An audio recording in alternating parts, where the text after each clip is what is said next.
Askofu Robert Nyamwange, mimi ndiye mwenyekiti wa House of Bishops Kisii County. Ni nyumba ya maaskofu ambayo kazi yao ni kuangalia maslahi ya maaskofu na hata na wachungaji. Vile mumesikia, we were launching our website and it was very successful.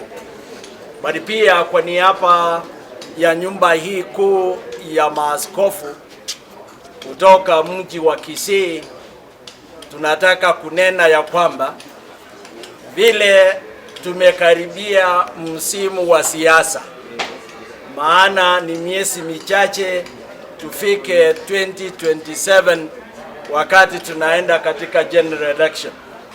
Tungesi wanasiasa wetu to tone down, yani wapunguze speed.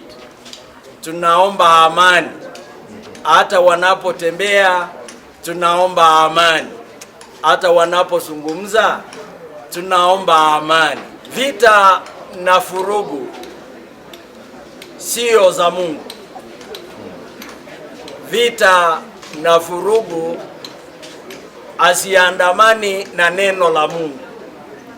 Tunaomba hizi siku chache, wakati tumeona watu wakipigana na kukimbizana, vile nimekwisha kusema, waja tufanye siasa zetu kwa amani, tufanye kampeni zetu kwa amani.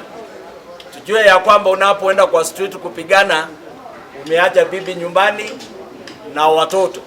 Ukigongwa umeacha mchane na umeacha mayatima. So sisi kama House of Bishops Kisii County tunachokisema ni amani. Amani. Amani. Amani. Amani. Amani. House of Bishops, amani. Hiyo tunayosema. Jina naitwa Bishop Joseph Msoko, kanisa la Full Gospel Church of Kenya.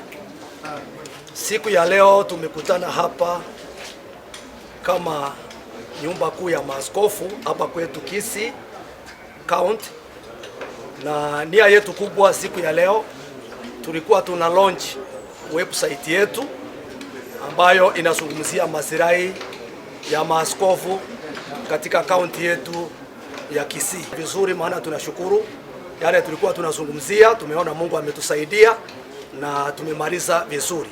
Hayo ndio mambo yalituleta leo hapa kuzungumzia maslahi yetu kama wachungaji katika kaunti yetu ya Kisii, na pia kuangalia mambo yale ambayo yanafaa kama wachungaji na kama maaskofu yanayohusu kanisa letu na kanisa la Bwana katika kaunti yetu ya Kisii kwa jumla.